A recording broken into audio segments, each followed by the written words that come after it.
welcome to a special edition of the 313 Challenge, which also is doubling as the Art of Startup with Brian McMahon out of Expert Dojo. Now, Expert Dojo is what the name suggests. It's a school where people become experts specifically when it comes to startups. Think of it as a breeding ground for unicorns. We have some alumni here today to go into the hot seat to answer some of my favorite questions, the questions that we all care about. And today we're going to put them on the spot. You're going to get to know them. You're going to get to meet them. You're going to learn about the problem that they're solving, their solution, and their market. At the end of the day, the startup battle is real, but the only way to fight appropriately is with the right tools. And the best tool you have is the way you communicate your idea. You can have the best idea in the world, but if you can't articulate it in a concise and compelling way, it's no longer the best idea in the world. So Gregory, I see you first. Are you ready to step into the hot seat? Absolutely, Ryan. Thank you. Okay, so pop question. If I were to ask you to describe yourself in one word, what would it be? What's the one word that encapsulates you as a founder, as an entrepreneur? It's overused, but I think passionate. Okay, well, you know what? Overused doesn't mean that it doesn't mean what you want it to mean. Absolutely. If you were not passionate and you use the word, that would be disingenuous, but don't rely on what other people use to show who you are as a person. And let's see this passion come through. Don't take this the wrong way, Gregory, but I don't care what you do. And in fact, I don't think anybody cares what we do. We often get asked, what do you do? But it's really not the question that people care about. That's just sort of a cultural conversation starter. And they just want you to ask them what they do after they ask you what you do, hoping that you care what you do, but really you don't care what they do just as much as they don't care what you do.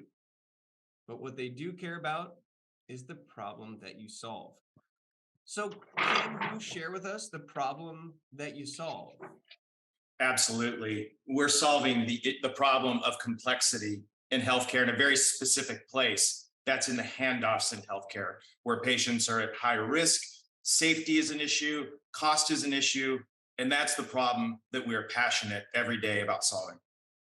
Now, I haven't heard of healthcare handoff. I do hear some painful things that you're talking about, but for somebody who doesn't know or isn't aware of that healthcare handoff, what does that look like? Is this when patients are rolling on the gurney from one place to the next? Is this a digital transaction between when my information travels across the internet? What is that handoff? That's a great question, Ryan. I like handoff because I think people can understand the vernacular a bit more. The technical term would be transitions of care. So when you're transitioning from one institution or one site to another site, it's making sure that that handoff of the patient's care happens in an orderly, organized fashion, and that it's predictive, and that there's the patient's safety is taken, and plus they have a fantastic journey in this transition. And importantly, the information arrives when the patient lands at their next destination. Now, I know in healthcare, there's a lot of problems, but is this a problem that people actually care about solving? Because if the problem is there amongst other healthcare problems, what is it about this particular problem that is so urgent now that people need to fix? Yeah, we are all becoming more complex as patients. We're aging. We're taking on more chronic health issues. And when you transition or hand off between institutions, that complexity becomes compounded. So it's a huge issue. If you think about overall healthcare, 19% of our GDP, a big driver of that, 5% of patients drive 50% of cost. And those are the ones that have the biggest issue during these transitions of care. Just coming out of hospitals and following up in primary care, we waste about $44 billion a year. So it's a huge issue from a total cost of care perspective for us, but it's also a huge issue in terms of morbidity, mortality, and patient safety. So it's incredibly important, and there's a huge drive to address this because it's only going to get worse if we don't. 44 billion is a massive problem, but what is your solution within this area? So like we understand it's a problem. What are you doing to solve it? Yeah, building a digital first platform that aggregates data before a patient is handed off so that we can front load, get everything more organized, and facilitate that transition between institutions. An important piece of that is making sure that that information is being communicated to the destination where the patient's landing. We partner with primary care networks at this point. We're very focused on that because that's a critical element. Primary care drives 80% of downstream costs in healthcare. So we've really focused on that area to make sure that the patient has a safe and fantastic journey and that the primary care practice receives that information they need to make smart decisions. And you sort of touched on it, but if you could just explain in the fewest amount of words or one sentence, who is your market? Because there's a large market, but without saying the A word or the E word, who are you Yeah. actually trying to solve this for? We are very focused on community health centers, primary care networks within community health centers at this point. These are safety net institutions. They lack the operations, they lack the technology, and oftentimes the expertise to bridge these gaps. So we think it's really the perfect area to engage this issue, at least initially. Okay. Well, I'm convinced that your single word to describe you as passionate makes sense because there's passion behind every syllable there. So I appreciate that. And I feel like we are all aging, and you said that you're going to make this a fantastic transition. I don't associate fantastic with hospitals, but now I just might. Great work. All right, Sydney, you're up on next. Can Hey, you Ryan. tell me a word that describes you as a founder, but you can't use passionate because we've already got that. Compassionate. Oh, I like what you did there. All right. So being somebody who's compassionate, I still don't care what you do, but I do care about the problem that you solve. So tell us the problem that you're solving. The problem that we're solving is equitable access and success for students in higher education. Most students can't write very well. They're not equipped with the skills that they need to write good essays and papers, and it translates not just to their school grades, but to their job outcomes, to their ability to be successful in the professional world, and ultimately their earning potential, which we know disproportionately affects certain students more than others. So if you can't write, that is a sort of a gateway into underperforming, a gateway into lower income, a gateway into a lack of the skills that somebody needs. So you can stitch that all the way back to writing. Absolutely, you can. And, in so many ways, education is supposed to be the great, mobilizer, the way to achieve the American dream. But for so many, it actually is doing the opposite. And yes, we can trace that back to writing skills and literacy skills. What are you doing to solve that particular problem? We have created um, a web app that is really designed to be a partnership with professors, with teachers, with students to help them learn how to streamline, organize, and brainstorm their thoughts and their ideas so that they no longer have to have this writer's block, this low self esteem when it comes to writing, this underperforming. They can feel empowered to write and to convey their thoughts, and teachers and professors can feel more effective in the classroom and not feel so burned out. Now, we know that teachers are overworked, underpaid, they're always looking for more help. But ironically, when you give new technology and tools, sometimes that can be intimidating. I just watched, there's this sitcom around a Philadelphia school. I forget what the name of it is, but one of the episodes was literally they got a Abbott tablet. Elementary. What is it?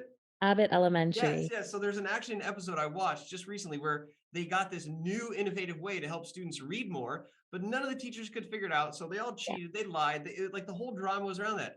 How are you going to convince teachers to not do what they've always been doing? Absolutely. I love that episode, by the way.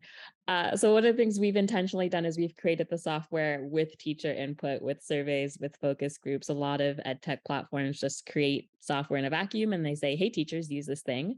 But we've created it with teachers and with educators. So we already have their buy-in, and we make sure that we are doing it in a way that serves their classroom and how they learn. I think that's been really helpful to us in our adoption and our rollout of the software. We want to partner with teachers. We don't want to make their lives any harder than it needs to be. Yeah. All right. So it sounds like an exercise in customer discovery. So I'm going to ask you very particularly, can you tell us your target market where you start in one sentence without using the A word or the E word? We're starting with college students and professors, specifically starting actually in some of those remedial English classes, looking at community colleges, those that are serving non-traditional students or adult learners, that population of students that are grasping for higher education, but might need a little bit of support and help to get there. All right. So you're the go-go juice for those students. Absolutely. Excellent. All right. Next up. Now, I might mispronounce this name, and that is a problem, but we'll solve that real quickly. Mary Lou, is that you? Yes, it is. All right. Well, Mary Lou, tell us a little bit about you. I'm not going to confine you to one word, but I'm going to confine you to one complete sentence. Well, I would say I was actually prepared for that one word thing, so I'm gonna try to put that into a sentence. I'm actually covering for our CEO Maria, our CEO and founder. So I'm technically a CRO, great research scientist and linguist, but a little less good at these kinds of things, right? So I would say that versatile is what could describe me in this type of situation right now. Okay, well, whether it does or doesn't, you did. You used more than one sentence, but that's okay. We'll look past that. So I'm going to make it really tough on you now. Can you describe the problem that your team solves, but can you do it in just one sentence? I'll try. So I would say that there isn't enough data, unbiased data, there isn't enough understanding, and there isn't appropriate, there isn't any appropriate treatment for mental health illnesses. Well, I would agree with that, but that seems like a pretty big chunk to chew on. The fact that you're looking at data, uncertainty, and all of these other things. So let's jump to your solution and maybe we can reverse engineer what of that you're going to specialize in. Sure, well, we are audio first, so we use voice technology and AI analytics in order to give better insights and to describe data in a meaningful way. What does that mean? I have no idea. What data? Sorry. What are you listening to? Are you listening to my voice? Are you tapping into my phone? Are you with Alexa? Like what does that mean? So it means that we take any sort of recorded audio. We most definitely will use recordings of therapy sessions or Okay, any see that. interaction. Yes, So you're listening to the actual sessions people are having talking about how they're feeling. exactly. Okay. This for phone calls as well. So there are helplines which do therapy for suicide preventions and stuff like that. So we do look at both the client, the patient, as well as the therapist. So who's your market then, or is it a double-sided? Where do you start with that? I would say that our market is mainly physicians and researchers. Sounds like every researcher and every physician, but that's a big chunk to chew. Where do you start within that category? Um, Well, here, let me ask another question. sure. What is your marketing budget right now, if you're privy to that information? I do not know this Okay. type of Well, information. unless it's billions of dollars, it's going to be very hard to approach all physicians and doctors. For sure. And I would be interested in where you're starting. Like, where's the beachhead? Is there a certain location? Is this near you? Like, where do we start with this? And that helps us as listeners know how we can help support the start. For sure. So we started with the province of Quebec, which is a region in Canada, and we started with suicide prevention phone calls. That was the gateway to mental health and therapy, and then we sort of expanded. Our CEO is from Greece, and we found this awesome clinics that deals with schizophrenia. And so we specifically now target this illness as well. And we started running I say 750K clinical trials to, first of all, get more understanding of that illness specifically, collect data, precious data, and extract everything and anything meaningful from it. So you're like the big brother that actually helps out. Yes, we are. We work behind the scenes actually, and Right. we You're listening, you're watching, you're the Alexa that's listening to us whether we know it or not, and then you're just going to use that and have it help us, correct? Not just put pop-up ads in us so that you know consumer trends what we want. If I'm searching or talking about furry boots, then I'm not going to see furry boots in my ad. But if I'm talking with you about emotional challenge I'm having, it can not only help myself but also help the doctor pull from lessons that maybe a machine can find that we can't. Yeah, and I'm sorry if I'm getting too technical here, but you made a good point just now. So what we do actually is, since we deal with very sensitive data, real sensitive information, the first step into our pipeline is actually anonymization, and that's something that we built over the years to be extremely good at. So we de-identify all type of information that is coming through, and we delete the original data so that no one, even ourselves, will have access to it.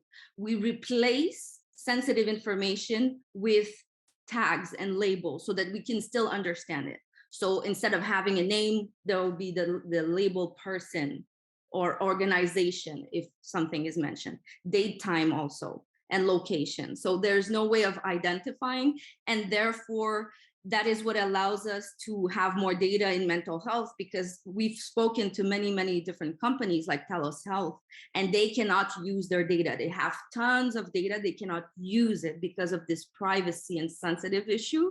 So I totally understand where you're coming from, talking about Siri and Alexa and all these technologies that do listen to what people are saying and how they're saying it, right? Okay, Mary Lou, you did awesome, but there's also an awesome opportunity to shore all that up because I'm still a little confused, and maybe some of that pivotal information that we talked about in the end could be brought into the beginning. And for everybody, I'm going to make my own little assumptions along the way. So get those assumption busters out in the beginning to help my track on that track. All right, Ravi, let's talk to you, buddy. What problem are you solving out there? Well, the first problem is that you're on mute, which is a real problem. Yes, hi. Hi. So, yeah, yeah. In fact, CVDs are the largest killer cause of disability for 25 years. And about 7% of adults aged 20 years and above have coronary artery disease. Heart Health assists cardiac imagers make accurate, fast, and consistent diagnosis, prognosis, and risk stratification. Okay, stop. I'm going to stop you. I'm going to stop you because you went from the problem and now you're talking about the solution, and I'm not sure where we're at. Right. And this is something that we typically do is if we get asked about the problem, we sort of pivot into explaining the solution. So I'm going to ask you again. And when you get to the end of the problem, just stop. What is the problem that you're solving? Right. We are helping. Wait. There we go again. We're not the helping is your solution. And I'm doing this because I'm your friend here. And people don't care about your solution. They don't care how you help. They care about the problem that you're solving. So let's try it again. What's the problem that you're solving? We are saving lives. Oh, wait a minute. You just said it again. Okay. Do you see what I'm hearing? You're saying I'm helping doing this, or we're saving lives. That's great. But more so, you can tell me like the problem is that people are dying, or the problem is that something is wrong. It's a small tweak, but it's an important piece of communicating. So what is that problem? And then afterwards, you can tell me about how you're helping and saving lives and stuff like that. Okay. 7% of adults aged 20 years and above have coronary artery disease. We are helping, we are solving the diagnostic problem for those patients. Okay. So the diagnostic problem. So you're not solving the fact that the people are getting coronary disease. You're just getting the diagnostics earlier. Is that correct? And if you get somebody with heart disease earlier, what does that do? Earlier, accurate, faster, and consistent improves the treatment and management of the disease. Okay. So now we're That on to something, reduces the right? mortality and disability associated with the disease. So the problem is not necessarily that people have coronary disease. It's not that all these people have it. The problem is that if you are one of these people who have coronary disease, but are not identified or diagnosed early and accurate, then it becomes a life-threatening problem. Yes. Okay, so now I'm thinking to myself, I'm within that zone. I haven't been evaluated for coronary disease, and it's making me think, okay, I might be interested now in that. And so the more specific you can bring it back to the person of why it matters for them and that problem, you can literally say, Ryan, without my product, you have a higher chance of dying in the next 2 years or 5 years. I'll be like, okay, now you kind of have my interest. You didn't have my interest when you said we're saving lives and helping people, right? So again, it's a small turn. There's this word with them, right? What's in it for me? And so if you're always thinking about what's in it for me as an entrepreneur, then you want to talk about your service and all the good stuff. If you think about what's For with the who, what's in it for you, right? I'm concerned about my health. So I'm curious how you're going to start this. If 20% of the population, it's a big chunk. Are you going to connect with Gregory to make sure that this is all early in the stage, or what?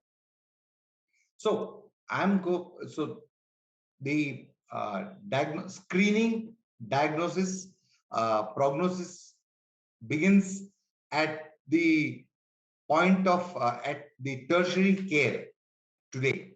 So I go to the cardiac imagers and cardiologists in uh, the tertiary hospitals and assist them in making accurate, faster, and consistent uh, decisions. So you're just adding on to the people who are already walking through the door and just getting them to have a faster, more accurate idea of whether or not their treatment should go left or right. Absolutely. I like it. So you're almost like a pedometer for somebody's heart. Right. Okay. So what gets measured gets managed. I like it. All right, Daniel, let's talk to you. Hello, Ryan. Thank you very much.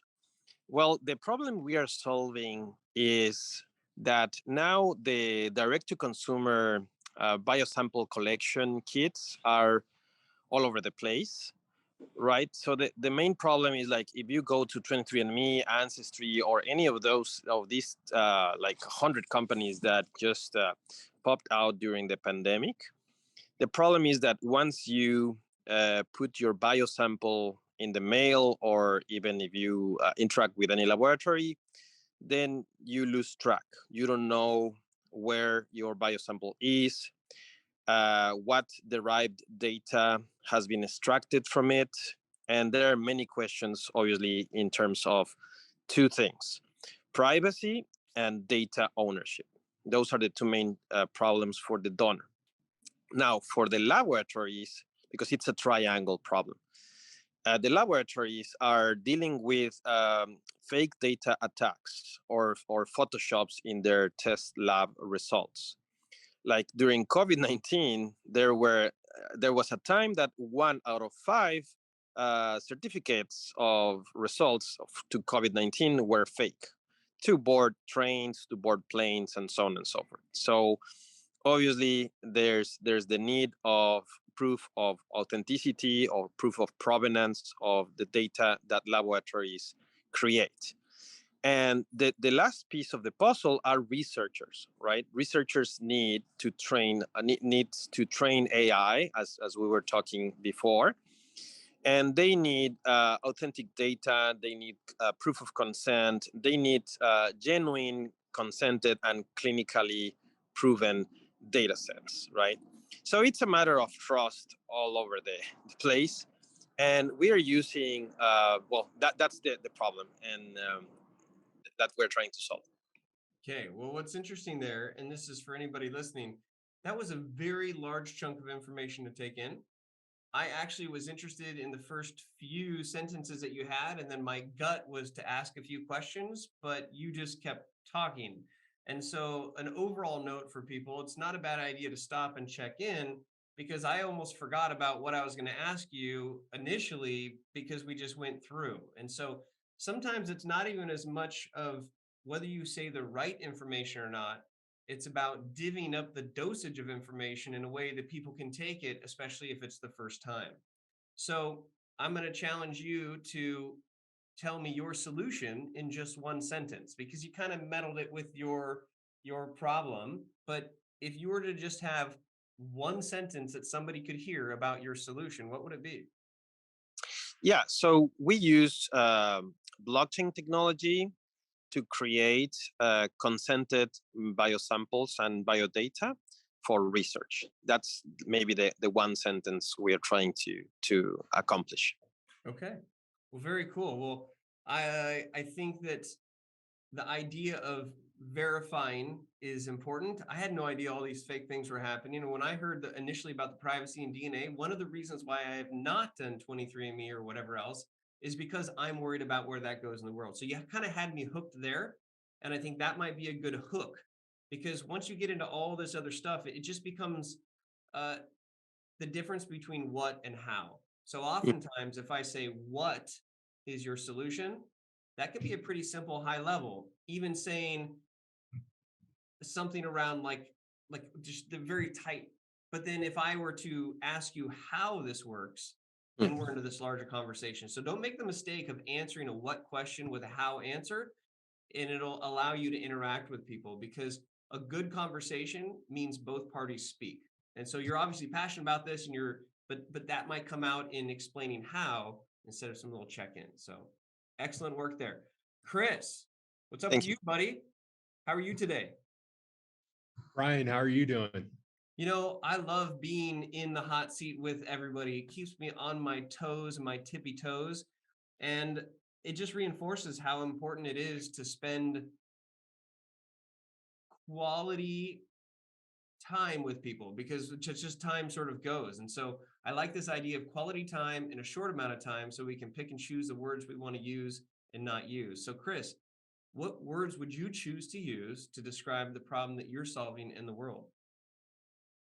Yeah. So myself and my team, we believe connection versus isolation is the difference between life and death. So we optimize peer-to-peer support for real-life comeback stories. And if you know someone in your life who's been stuck in the vicious cycle of addiction, like I have, there's 22 million more of them. And we're here to fuel the most epic wave of real life comeback stories the world has ever seen by optimizing peer-to-peer support for real life comeback stories. I like the real life comeback that sort of puts a spin to take some of the I guess heaviness around the addiction sort of thing. It's like when I'm listening to that, you made it seem like a comeback and then you drop the addiction as opposed to it being addiction first and then the comeback. So I like the order in which that happened. So tell me how you solve this. I know there's a peer to peer. I know you're helping people come back. But what, not how do you do this? Yeah. So we know people are most likely to make behavioral change when they feel they have community support. So our secret sauce is what we call our empathy algorithm, and it motivates people to help people at scale. And reasons to believe in that no member has ever posted within our platform without receiving organic peer support from another member in real time in minutes, if not seconds. And in fact, we gamified empathy to the point where for every member who posts, 6.2 members will respond. And adding an additional layer, our members can actually see the impact that they have on their community in real time, the impact on sobriety dates, and the butterfly effect of their recovery on others. We believe that looking up, not down, is the solution. If someone's hanging on the edge of a cliff, you don't remind them what's going to happen if they fall. You tell them why they're fighting. You tell them the potential and the opportunity they have to be the person they always wanted to be. All right, that totally makes sense. And what I like is that that seems to solve the problem. Oftentimes there's the lack of connection between the two. My question is, with 22 million people and lots of peers, how are you focusing on getting people started? Where's your focus to get people into the top of your sort of market funnel? Yeah. So within our app, we have real-time data that proves that by the fifth time someone is engaged with our peer support algorithm, they are almost 400% less likely to relapse on a monthly basis. So we're able to match behavioral data to social determinants of health and optimize accordingly. So knowing that by the time we convert people into this highly engaged category, they are 300% less likely to relapse. We've optimized our funnel to the point where we're converting 12.6% of downloads into this highly engaged category in 31 hours or less. So for us, it's bridging the gap of isolation and connection as fast as we possibly can. And for our team and for our partners, it's all about moving faster and building those connections faster and at scale. But what is going to get me on the platform? How do you convince me? Like, just in it, like, okay, I want to get involved. You've shown what happens when people are involved, but you got to get to that 5 touch points. So what's the skinny to get me involved? Are you pulling on my heartstrings as a social, like what is that? Yeah, so we've grown from 10 to 130,000 members primarily as a result of our Never Alone campaign. Never alone, and you're in this together. This is the human need that is missing when someone is trapped in addiction. And this is where our conversion rates, everything top to the bottom of the funnel has been incredibly efficient, because the human need that is missing in this world is connection. Isolation is the enemy for us, and isolation is what we're optimizing against. Interesting. Here's an idea of shortening everything up to almost the first sentence that you said. You could ask somebody, do you know somebody who's having challenges with addiction? It's either a yes or no. If it's a yes, you can say, you want to help in their comeback? Yes or no? Great. Here's the next step, right? Like you seem to have all this data and proof and everything, which is good, but you got to get that initial buy-in. And when I hear 5 touch points and all these things, I'm like, whoa, this actually sounds like a lot. But at the very beginning, you're like talking about the comeback story. And so bring it back to the person, because it seems like I'm the gateway to find the people that need the help, because the people that need the help, they're not going to find you, right? Oh, yeah. So you sold me on the comeback, and you can get my buy-in maybe earlier than talking about the traction, just by that, the mere fact that I want to help introduce some platform that might help a friend out. Awesome. Yeah. All right, that cool. makes Ira. a ton of sense. No, yes, no, that was good. And the other thing I'll just mention is that timing's everything. So it's very hard to time it right for me to know when somebody that I know is having challenges. Like that's the X factor. So I'd be interested to know how you get people on board or willing to know that they can help when that time comes, because it's hard to have that timing. And it sounds like the campaign might do it, just to be awareness. All right, Ira, what's up? Hey, Ira. Ira. All right, good. That's a problem that I just solved there with your help. Ira, if you had to describe yourself in one word, what would it be? Warrior. Warrior. All right. What kind of problems or problem is this warrior solving? Well, we created an everyday luxury wellness brand that is made by women that care about women's health. That's what you do, though. So what's the problem? The problem is 1 out of 8 women are diagnosed with breast cancer, and I'm one of those women. And I'm on a mission to get women healthier, 1 armpit at a time. Okay, so I like that second approach than the first approach, because you even said armpit, and that was enough for me to be interested, right? Because you have 2. Yes, just 1 armpit at a time. But guess what? Once you get 1, it's easy to get the next one, right? You don't always get the other one, but sometimes, yeah, you get lucky. This is the new armpit approach to massive scale. So what is the solution then? And I'll preface this that the more specific, the better, because there are a lot of different ways. And if it's women supporting women, it can get real fluffy and sort of like buzzwordy. But like, what's the brass tacks on your solution? Well, the bottom line is going natural is really difficult, right? And natural products a lot of times are organic and crunchy, and luxury products a lot of times are not clean or healthy. So we're marrying the two. We're making natural normal by making everyday products luxurious and actually good for you. They're so clean you can eat them, but they taste like crap. So we recommend you don't eat your deodorant. But what does that have to do with cancer?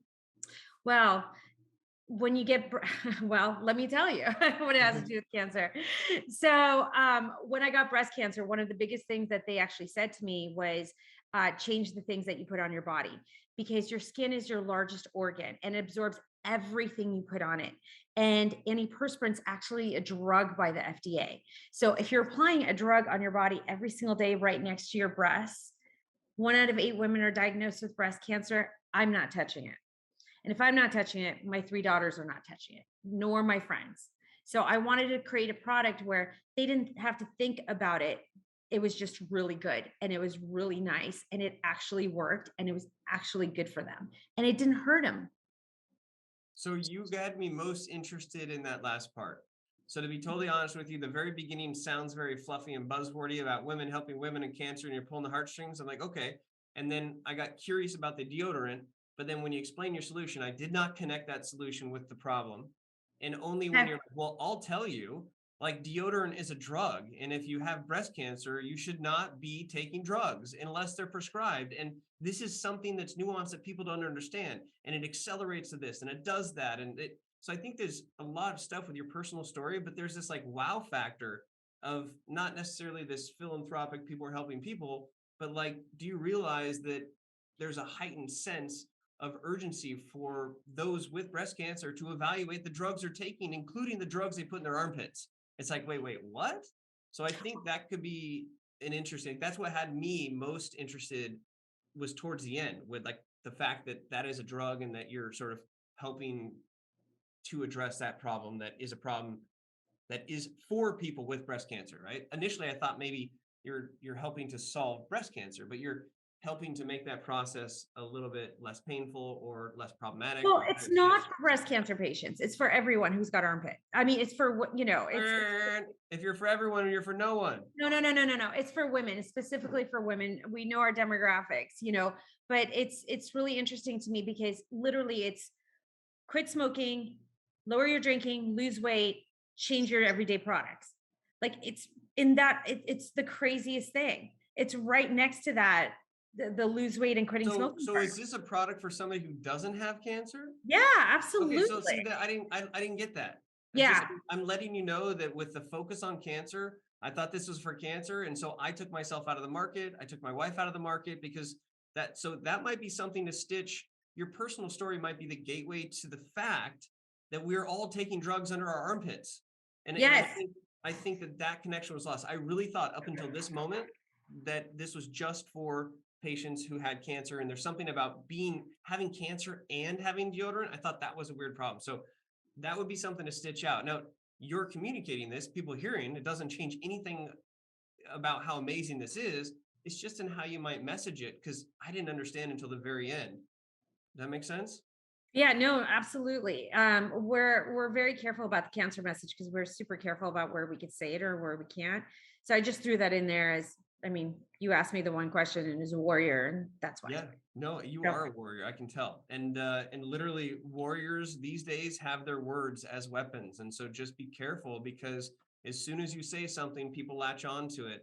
And I would prefer that you latch on to the fact that we are all taking drugs under our armpits. And these are drugs that aren't serving us. And I love that. Then you have my interest. All right. Well, I love you for being a warrior. All right. All right, Patrina, how about you? On the hot seat, tell us about the problem, but not what you do. Again, the problem is that you're on mute, but we can fix that real fast. Trying to keep you from hearing the workmen in the background who are quiet right now.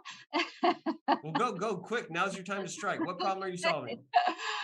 We have a youth mental health crisis like we've never seen before. And we're trying to solve it with old-fashioned approaches based on one-on-one care at a point in time where there's this shortage of therapists expected to last until 2050. And what we don't take into consideration, besides the fact it's costing us $247 billion a year in societal costs, is that Generation Z is our future workforce. So we need to solve this challenge now, before any more serious problems happen for these kids, including seeing our suicide rate continue to increase. Interesting how you're tying this to the future workforce, which is the harder route to go, but I think a more powerful route, because mental health is an issue and it's so buzzwordy and it's very easy to poke holes in solutions that can't solve it. But the reason behind solving it is for our collective future in the workforce. I think that's an interesting spin. So what are you doing to solve it? Well, we're supporting our digital native generations by gamifying interventions designed to build emotional resiliency, which are the foundation to good mental health. And in the process of doing that, help them acquire the coping skills they need so that they can address things that ultimately could lead to anxiety or depression or self-harm. How is another digital tool for digital natives who are more digitally disconnected because they're so connected online and not, like, how can what is the root of the problem be the solution for the problem? Well, we are not the equivalent of a Facebook or a mobile game or a computer game where people might be devoting hours to being online. We've found through our analysis of our users in a pilot of nearly 3,000 users that you can spend 5 minutes at a time using our app. In the moment you need support most, where it has the most impact, and see your mood and improve with a statistically significant increase. So I'm interested in the 5-minute part, to be honest, and I would incorporate that in the solution, because if you're looking at these Gen Z, these digital natives, they have zero attention span, no offense, but if you could solve this, just like if I could solve my abs in 6-minute abs or 5-minute abs versus 7-minute abs, right? Give me the ab cruncher. I think the fact that this is a manageable, bite-sized solution to meet the market where they're at, I think that's an important piece that came out, but that could have been brought up front. Okay. So Gen Z is a big chunk to go after. How do you start? Well, because there's safety issues, our strategy is to partner with others who are part of the continuum of care. So we're working with the 8th largest school district in the US and their associated mental health care provider to roll this out in middle schools. We're increasing from 6th grade to 7th grade.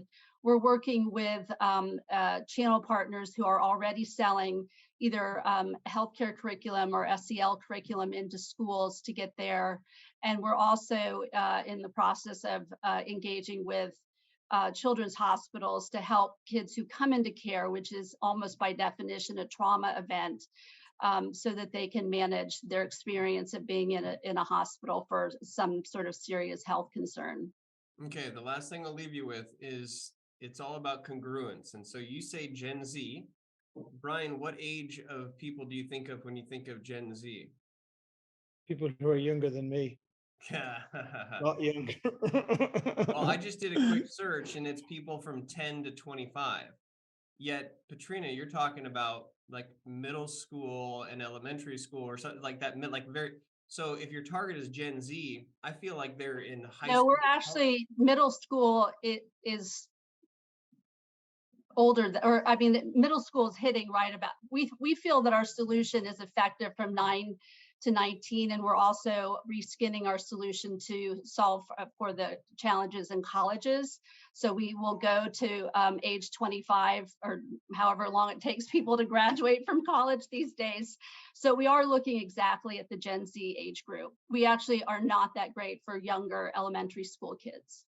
Okay, well then that was a little disconnect there. Maybe you can help to qualify what the Gen Z is, because for me, Gen Z is not the youngest generation. That's like another generation as far as I thought. So that might be. Well, 9 and under, I don't think has been named yet. Okay, well then maybe helping me to clarify, because for some Sure. reason I thought there was, when you said like middle schoolers, I thought you were definitely talking about older folks. So that might be helpful when you're describing the market. But I love that you're partnering with a school district, which is super focused to create a model that then can expand. So thank you for your work. All right, we got two more here. I believe we're going to do a rapid fire. Dennis, Kami Block, talk to me about the problem that you are solving. Hi, Ryan. We are doing great. The problem we're solving actually is pretty clear. One of the biggest problems right now in the Web3 space. Generally, Web3 is notoriously unsafe. There has been growth, but what we've seen is that many investors and many crypto adopters jumping into the space don't know what they are getting into. There is no guidance, there is no support, and there is no infrastructure that provides that guidance in terms of how to invest money and how to manage your money. Because what we've seen a new wave of millennials and Gen Zs getting into investing without the proper knowledge of how to do it, especially with the nascent asset class like cryptocurrency.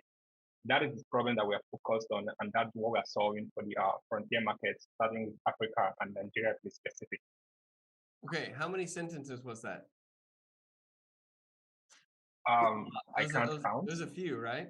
So my question to you, my challenge, can you describe the problem in just one sentence? Oh, lack of guidance in crypto. That's 4 words. Make it a complete sentence. Okay. I would say there is virtually lack of guidance for retail investors looking to explore and invest in cryptocurrency. Okay, but that almost sounds more like a fact. Like that's sort of the reality. It's sort of a newer field, so there aren't necessarily guidelines. So sometimes, and I'm pushing you here just to have fun, is that if we're stating a problem that is a problem, but people are like, yeah, that's the state of affairs. That's what's happening. How can you create a little bit more blood within that? And you do it by result. So you're stating the fact that there's a problem, that there's lack of education or lack of how to be a strong or smart investor in crypto. But what is the pain point or the result if that doesn't happen? And that's how maybe you can add a little bit more juice or blood to it. Yeah, okay. Basically, what is very much clear. Almost 90% of crypto traders invest their money based on lagging indicators, and 9 out of 10 of these guys, they end up losing their money. They just end up losing their money entirely. So that is just basically the underlying juice of what is going on in the market. Okay, so now I'm kind of sold. Literally, you're saying like 9 out of 10 people who invest in cryptocurrency are losing their ass, right? Definitely. And we've never had such an explosive adoption of cryptocurrency. We've never had such excitement around Web3, but we've never had so much failure from an investment standpoint. So there's something wrong here. So do you see the difference between that and like, it's people don't know what they're doing investing. Like nobody knows what they're doing in investing. It's so new. But if you're literally saying the problem is people don't know what they're doing, but they're still investing, and 9 out of 10 people are losing their ass. That is a problem. This is a huge opportunity that's being missed. And then that makes sense in your solution. So you have the floor for a sentence or two to explain your solution and what you do. Basically, from the problem I just described, we are building a crypto digital advisor, just like you see Vanguard or Betterment build something around TradFi, to be able to give guidance to these folks and these users in crypto, to be able to give them access to quality investment tools, quality investment advice, quality education around portfolio management, and around how best to invest their money. The whole solution is hollowed down around helping them become better and savvy at investing, and also make their lives generally, because everybody's investing to have a better life. So that is where our dream is anchored on generally. Okay, 2 things. One, that was again a lot. Okay, I almost think it could be something that plays to the fact of we help people lose less money investing in crypto with guidance. Like if the problem is that 9 out of 10 people are losing their money, we found a way to make only 5 out of 10 people lose their money, and we'll help you be one of those 5 that loses less, right? Like, so there could be something there. And my other final piece of advice is to slow the cadence in which you're speaking, because you're obviously excited and then it comes across really fast. And I found myself leaning in to try to understand what you're saying. So aside from the words that you're saying in general, if this is the first time that somebody's hearing about it, slow down a little bit so they can accept it. If what you're doing is creating context, it's okay to create, some sort of fast, high energy talk about it. But when it gets to the important stuff, slow down, help people receive that information. All right. I'm actually interested because I'm losing money in the market and I want to lose less money. So you've identified a problem that I have. All right. Real estate. All right, Jeff, you're up. Tell us the problem that you're solving. Well, I am solving, I'm actually fighting censorship on the internet. So we have developed the first free speech browser, and we're about to build a search engine for free speech. Interesting. So how does that work? So the browser we built gives you two factors for freedom of speech. And the first is it gives you conservative news feed. So if you're a conservative and you feel like you're missing out, which a lot of conservatives do, it's easy to use. It's simple. You can actually change your news feed to more liberal speak if you want. Hence the. But does a conservative person want more liberal speak in their feed? Yeah, they actually want to see the other side. It's very interesting. They like to. It's kind of interesting about conservatives. We like our own things, but we also want to read what the other side is saying. So, yep, it's prevalent. And then we actually give you easy to use tabs. So if you're, if you want to see Fox News or you want to see Breitbart or you want to see any of the others, and we've already been censored by Yahoo, by the way, on Breitbart. That was kind of interesting when they wouldn't let us have a tab. They're our partner for the search engine at this point. And then we are actually in the midst of a raise, which we think will be successful, for $10 million to build our own search engine, which will solve one of the biggest issues on the web, which is conservative feels like they're being left out, which they are. Interesting. And so are you focused on the conservatives as your market? Tell me about your market. Very much so. We are, I actually was a speaker at CPAC, which I don't know if you know what that is. That's the conservative movement, also sponsored. And we have a number, I can't tell you exactly until they sign the contract, but we have a couple of major conservatives who are joining our advisory board, which should give us a lot more impetus. So it's doing really well. We're less than $1 a sign up, and we have over 40,000 users so far. And I've done at least 50 interviews on radio and TV. Interesting. Well, you have a nice radio voice, so that makes sense. What are some of the challenges that you're having in communicating this to people? The biggest issue is that you haven't solved the search issue. So people are like, I love the browser. How can you solve search? Because as you probably know, if you go on Google, Yahoo, any of them, the only one who may have something that is slightly different is Brave. But if you go to any of them, you're going to get liberal search. And you wouldn't believe how many conservatives know that and realize that and want to have a change. So that's our next big project, is to actually build. We're ready to build it once we raise the money. I had a conversation with a billionaire yesterday. I think he might get on board to write the check. So I think we're moving in the right direction. It's pretty exciting stuff. And, it could be 50 to 100 million people using a new search engine for, and obviously the returns are really good. You're doing between $35 and $65 for an active user a year. Interesting. Well, there's nothing more sort of, let's say, revolutionary than talking about free speech. So it's pretty heated on either way.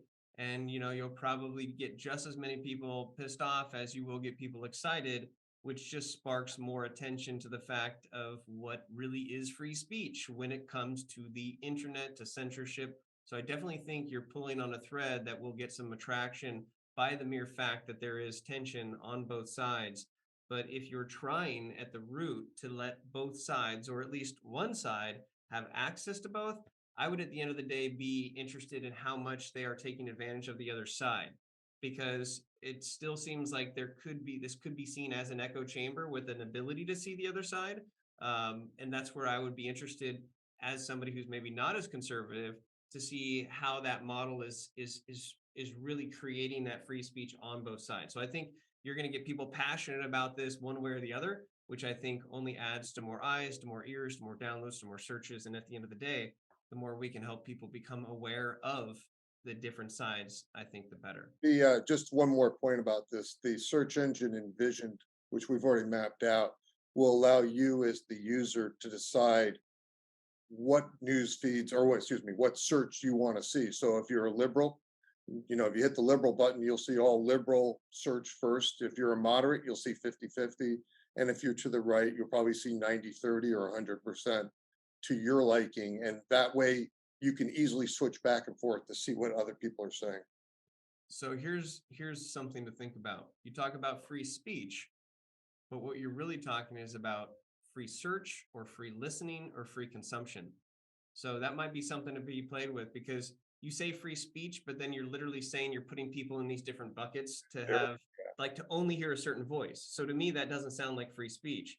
Free speech would be where no matter whether you're any type of the spectrum, you're going to get an equal viewpoint of everything. And so I would be careful about really that free speech, because somebody could point to, well, you're just allowing people to choose what they want to hear and just from a certain people. So maybe it's a free listening. Choose the type of speech that you want to listen to. And then you're not trying to put lipstick onto a pig. You're saying like, look, let's be real. People just want to hear what they want to hear. And so we allow them free listening or free reading or something. That could be an interesting concept there. Okay, great. Well, we're, it's a really hot topic and we're doing extremely well. So this is my third try at something. So Brian and I. Third time's a charm. That's why there's, that's why that's the case. So good deal. Thank you. So Brian, I think we're kind of coming close to time. Do we have everyone that we wanted to harass here in the hot seat? I believe we have everyone, in case somebody puts their hand up, which I don't think that they're going to, which is great. That was wonderful. I got a couple of comments. So firstly, for those of you who know me, it's great to be here. For those of you who do not, I'm Brian McMahon. I am the founder of Expert Dojo. The problem that we were solving was far too many incredible entrepreneurs were failing for 100% preventable issue, which is that they did not have the skills to be able to grow a company to become a unicorn because they had never done it before. So how do you have those skills? And we wanted to come in and surround them with incredible people like you, Mr. Ryan Foland, who can help give those skills. As this communication lesson, talk, and demonstration has shown. I just got a couple of comments. First of all, look at these companies. Like, these companies are saving the world. Seriously. Well, do I have a job? I don't have a job. Yeah, I don't have a job. I have a pleasure. I have a privilege. I'm surrounded by people who are changing the world and making it the place that we all want to live in. And with Jeff, it is free speech. God bless him. He's coming out here. He's bringing something to the world that is required on a huge level. With Mary Lou, it's big sister, not big brother. Okay, it's big sister who's looking down on you. And there's a bunch of them over there who are doing a huge job. With Ira, the 2 armpits at a time. I love it. What the hell are we doing, putting drugs in our body like all day long just because these brands are fooling us into doing it? With Dennis, you're not on your own, Ryan. Everybody's losing a ton of money.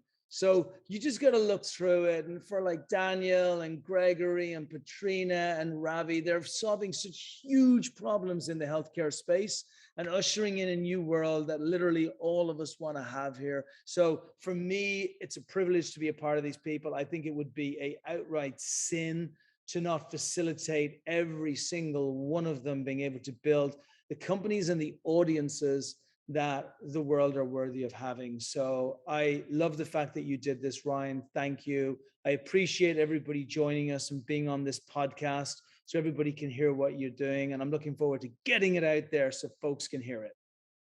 Well said to wrap it all up. And I just want to remind us all that you can have the best idea in the world, but if you can't communicate it in a short amount of time, in a compelling way that speaks to what's in it for them, people won't care to spend the time to invest their brain power to even try to figure out what it is that you're doing. And that will stop them from seeing themselves as a customer. That will stop them from thinking of other people that can be a customer. And that's why communication is the great equalizer.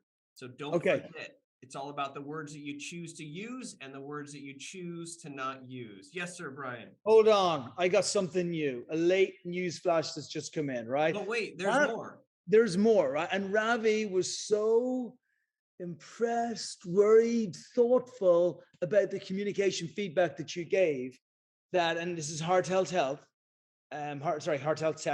where he said, actually, let's talk about what the real problem is. The real problem is that coronary artery disease will kill around 600,000 people in the United States this year. And not only will it kill 610,000 people, but it will kill 17.8 million people around the world.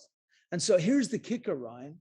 Within your family, there's a 1 in 2 / 1 in 3 chance that is going to affect you directly, which means that it's too great.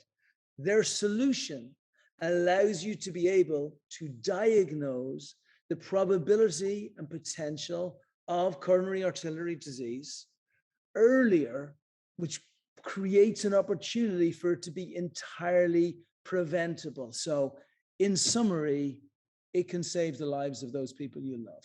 Do you care now? I do. You made that way more impactful for me. And guess what? I'm selfish. You're selfish. We're all selfish. And if you think about transactions, you have to pay for my attention in order for me to pay attention. And so I will pay my attention to something that directly impacts me, whether it's the fact that I'm losing money, whether it's the fact that my hospital experience is not fantastic, whether it's the fact that we're able to learn more about how people can become mentally healthier on a larger scale by looking at data, to the opinions that you want to see and hear online, to those at our youngest generation that will impact us in the future if we don't impact them now, to all of these other things, including your 2 armpits. So it's exciting to see how this all stitches together. I care about the problem that you solve, and I really care about it if it's a problem that I have. So continue on with the problem solving, because we have more problems to solve than we have time to do it. But when you get people to pay attention, they might pay you for your solution. My name is Ryan Foland. This is a special hybrid between the 313 Challenge and the Art of the Startup War. Brian, we should do this again. This is fun to put people in the hot seats because there's real learning. And none of my advice or thoughts is meant to be an attack on anyone. It's to be a challenge. Because when we're challenged, we have to step up to the plate. And if somebody doesn't poke holes in our messaging, then we'll continue to have messages that won't resonate as well as they could if they were poked. So poke the bear, communicate better. It's the great equalizer. And don't forget to have fun along the way. Everybody, this has been fun. Hot seat. We'll see you soon. Peace out, everybody. Thank you, Ryan. Thanks, Ryan.